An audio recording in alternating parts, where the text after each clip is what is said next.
Well, the other big story today, Myanmar's leader Aung San Suu Kyi, speaking at The Hague, defended her country's military actions against the Rohingya Muslims. Let's take a look at the key takeaways from Aung San Suu Kyi's arguments. Well, she said that Gambia has put out misleading and non-factual reports on the Rakhine.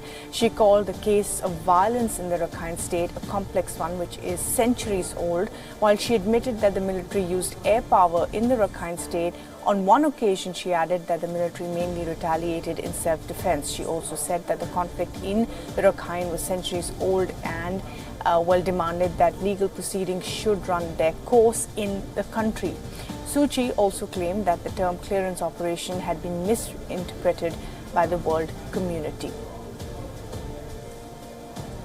Regrettably, the Gambia has placed before the court an incomplete and misleading factual picture of the situation in Rakhine State in Myanmar.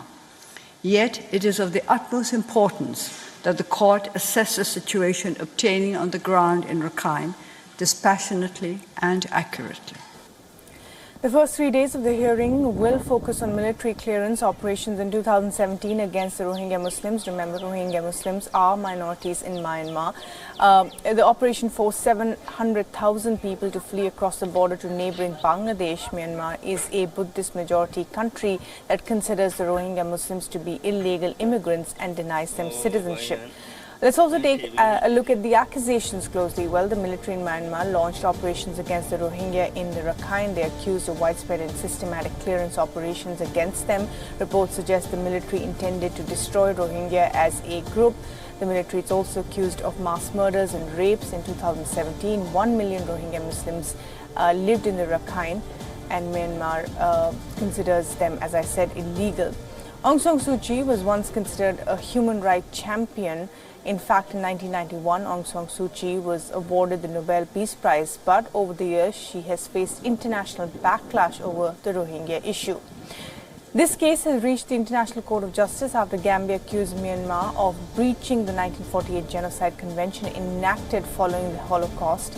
Gambia is a predominantly Muslim West African country, but 57-member Organization of Islamic Cooperation and team of international lawyers also have supported Gambia.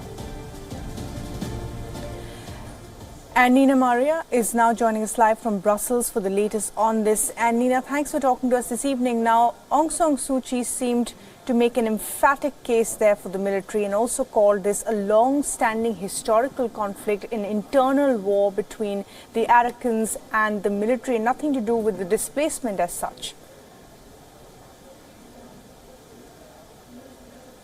You're absolutely right. She gave compelling and forensic testimony this morning at the International Court of Justice in The Hague, which is the UN's judicial body. Outside the court, there were protesters, but mainly supporters who had turned out to see Mother Aung San Suu Kyi, as she's known, defend the international reputation of their country and as well as her own, of course. She really tore into the Gambian case against Myanmar and explained in very clear terms Myanmar's perspective. She said that Myanmar should be allowed to continue its internal judicial process. She said that the Myanmar authorities had delivered sentences against those that had been caught red-handed committing atrocities, and that sentences had been executed and delivered. Some of them had been overturned and some people had been pardoned, which she said had disappointed many in Myanmar.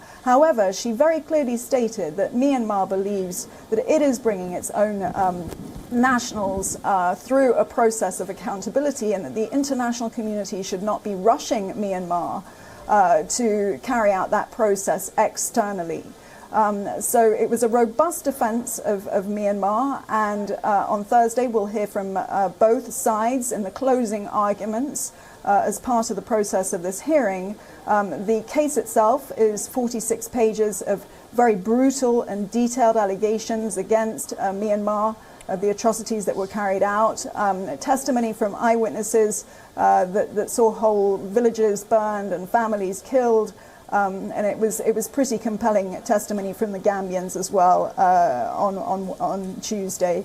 So we'll have to see how the rest of the trial plays out. But from Aung San Suu Kyi, at least, a very compelling narrative emerged today. Right, absolutely, Wion. Thanks very much indeed for joining us with the latest there. We will keep coming back to you for more during the course of this week. Thanks for that.